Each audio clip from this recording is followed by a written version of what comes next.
cuando se casan. Hay otras que las permiten estar casadas, pero en cuanto ven que empiezan a estar embarazadas, en ese momento buscan cualquier excusa para despedirlas también, ¿no? Sí, y de hecho es normal los primeros años de vida que muy poquitas mujeres, de la Ensanud 2012, el 5% de las mujeres con hijos menores de 2 años eran asalariadas. O sea, es un porcentaje bajísimo porque pues, la maternidad está muy valorada en México y las mujeres quieren ejercer de mamás, ¿no? Y muchas veces, y seguramente que mucho de ese porcentaje es por mujeres que están solteras, que no tienen una pareja. Mujeres solteras y mujeres de clases altas. En las clases altas sí trabajan, porque sí compensa trabajar. En clases bajas no te compensa trabajar porque lo que te gastas en cuidar al niño, en que alguien tenga cuidándote a tu niño, pues es lo que se te va el sueldo, ¿no? Sí, o te lo llevas a trabajar contigo, a vender chicles al metro, como hay muchísimas mujeres, o no trabajas. ¿Y cómo consideráis, Elena, que está ahora mismo, pasamos el charco al otro lado, estamos hablando ahora de México, de esta marcha que hay mañana, estas movilizaciones, pero en España hemos mejorado muchísimo, aunque sigue habiendo un número muy alto al año, veces que rondamos cerca de los 100 muertes, entre 80, 90 algunos años, ¿no? Por lo menos los últimos datos que yo tengo así de memoria. En España hay mucha visibilidad de la violencia de género, muchísima visibilidad. Sí. Pero es de los países de la Unión Europea con un índice más bajo de violencia de género, de asesinatos de mujeres. Sí. Pero se le da mucha visibilidad, está bien. O sea, sí, fíjate, aquí no tenemos, lo que dices es cierto, aquí no tenemos esa visibilidad. El otro día, esta semana precisamente estaba viendo algún dato que nada más en Nuevo León, en el puro estado de Nuevo León, en el primer trimestre del año, hubo 28 mujeres asesinadas por parte de sus parejas. 28 mujeres nada más en el estado de Nuevo León, una población, digamos, que anda rondando entre lo que es todo el estado, unos 5,5 millones de habitantes. Entonces es una barbaridad y eso lo que se comenta y lo que queda registrado, que seguramente que hay muchas otras que han sucedido y que no están documentadas. No, y que y uno de los peores casos, el último que decían, que el último caso había sido de un chico de 14 años que había matado a su novia de 11 años, ¿sí? Pero dices, o sea, con 11 años... Porque andaba con otros. Sí, que porque andaba con otros, pero dices, a ver, por favor. O sea, una niña de 11 años, no sé, es algo que, digo, yo en lo personal, yo si tuviera una hija de 11 años no le permitiría que anduviera de novios. Pero yo volvemos a lo mismo, yo creo que es muy cultural. También es cierto, y por contactos que he tenido yo con organizaciones que trabajan mucho con las mujeres pues, de violencia de género, muchos de los casos que yo creo que aquí no se deben de contar, inmiscuirnos en estos temas, pero bueno, cosas terribles que me han contado de estas asociaciones, lo que tienen que ver, no de las asociaciones, sino lo que ven y lo que viven diariamente. Muchos de esos casos que bien decía Santi, que da un número de 28, yo el dato que he dado de 1.900 mujeres, realmente son muchos más. Lo que pasa que muchos no se denuncian, no se aplican en ese epígrafe que es violencia de género, se considera en otro y entonces no entra, pero la base es esa. Dime. Sí, creo que es importante separar lo que es la violencia en general de la violencia de género, porque si yo voy por la calle y un tipo me asalta y me mata, eso no es violencia de género. O sea, no todas las mujeres muertas son asesinadas por violencia de género, ¿de acuerdo? Violencia de género es cuando te matan solo por el hecho de ser mujer. Entonces, sí, en México ser mujer es un riesgo porque piensan que eres de su propiedad, piensan que eres un objeto, que pueden hacer contigo lo que se les dé la gana y tienen derecho a matarte. Porque si no eres menor... Sí, no, la verdad es que vamos a continuar, vamos a un pequeño corte y estamos hablando con Elena, con Fina y con Santi, pues de la manifestación o de la marcha que hay mañana pues contra la violencia doméstica y violencia de género. Vamos a un pequeño corte. Únete al espíritu de tu radio. Contigo desde el corazón de la radio. mucho más que emociones, mucho más que pasión. Así es el espíritu de tu radio. La radio que tú quieres. La radio que tú buscas. Tu radio. Siempre junto a ti. Siempre donde estás tú. Así es tu radio. Telaraña no ha dormido esta noche, pero no está cansada. No miró ningún espejo, pero se siente todo guapa hoy. Ella se ha puesto color en las pestañas, hoy le gusta su sonrisa. No se siente una extraña. Pues aquí estamos, continuamos hoy sábado 23 de abril, día de San Jordi, día de San Jorge, día del libro, día de la Comunidad de Aragón, día de la Comunidad de Castilla y León, día del planeta, día de tantas cosas. Y mañana esa manifestación, esa marcha, Vivas nos queremos, es una marcha que hay en Ciudad de México y en muchas de las ciudades de la República, pues en protesta o esa marcha vincula un poco en contra de la violencia de género.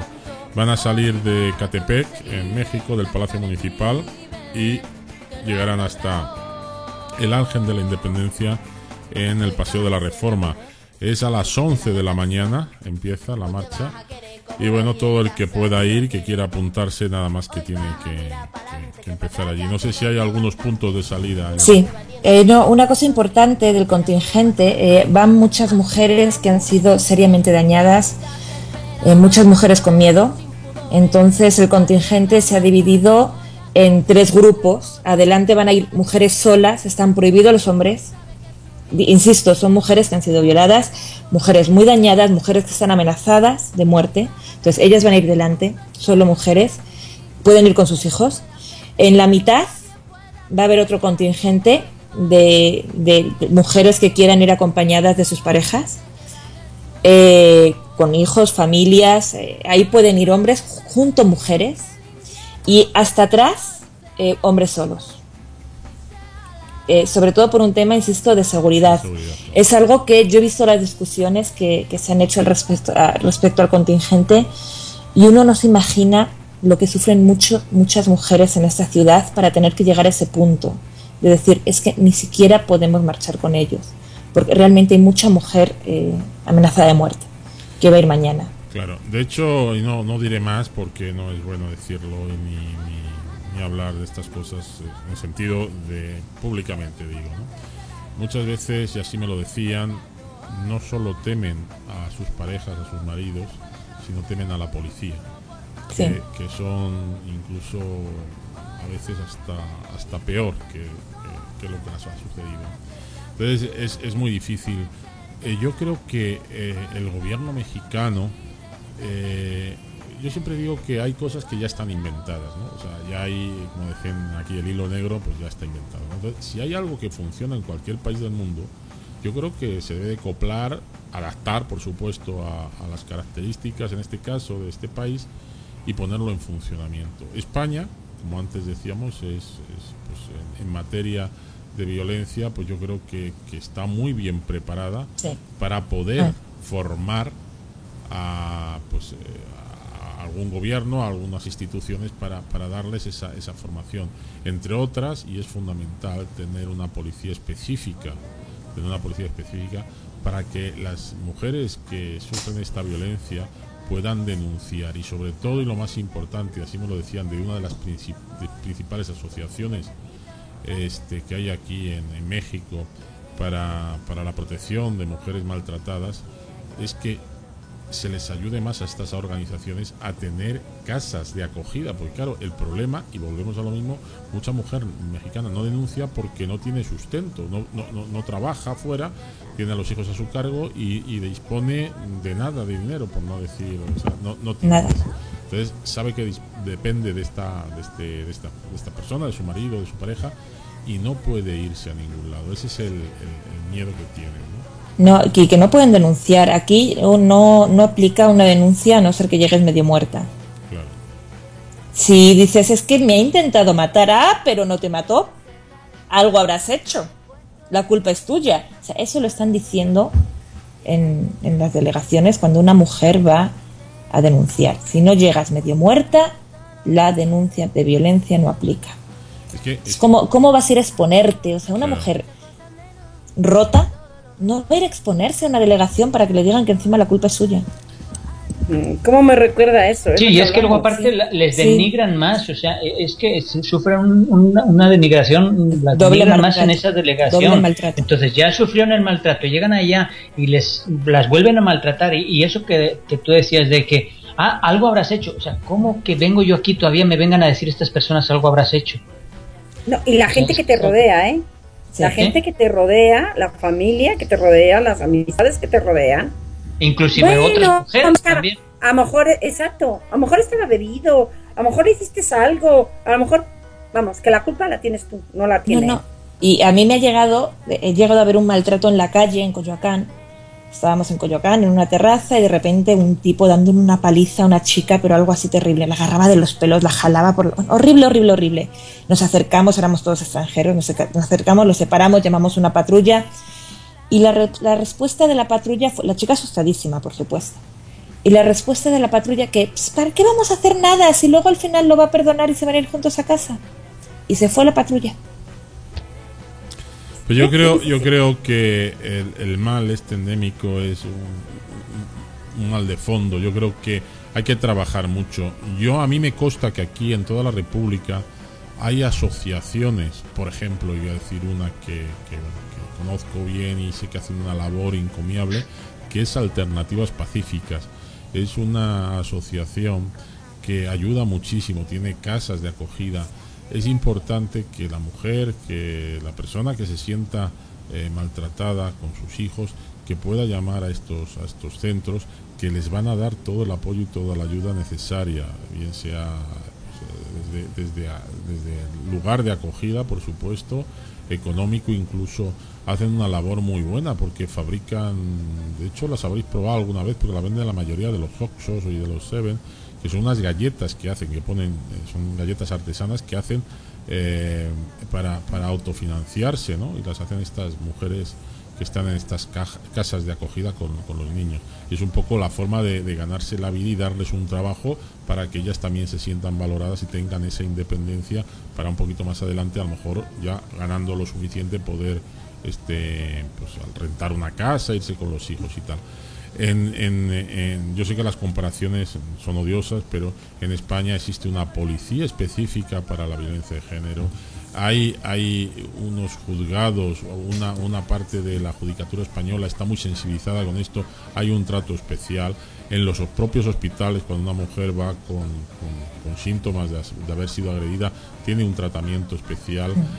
Por supuesto, las penas de privación de libertad que hay a los agresores están contempladas por ley, y cuando salen incluso hay algunos que les ponen estas famosas las pulseras de proximidad para cuando hay un riesgo muy alto, que con todo y con eso es cierto que algunas veces ha sucedido incluso algún altercado. Sí, tienen errores. El sistema tiene muchos errores. Sí, está claro. Pero pese a todos los errores que tiene, está a 1000 años luz de lo que no hay, porque ni siquiera hay nada en México, ¿no? Claro, pero yo creo que todo esto, Elena, Fina y Santi, yo creo que si todo esto se copia de España y dice, venga, vamos a poner la pulsera, vamos a poner la policía, pero si la mujer, que es a donde vamos, no quiere, o sea, no se cambia el formato de cultura, el formato de decir, es que esto es denunciable, esto no tengo que tener miedo, esto tengo que no me ha pegado lo suficiente, en fin, ese tema cultural no funcionaría.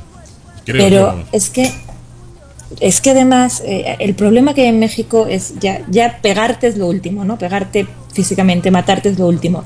De ahí para atrás hay toda una serie de cosas. Una que a mí cuando vine de jovencita y me llamaba mucho la atención era que los hombres invitan siempre. Y un hombre no invita para nada. O sea, si un tipo invierte en ti es por algo. Entonces yo le decía a mis amigas, les decía, pero es que este tipo nos está comprando y a mí no me compran, yo pago mi parte.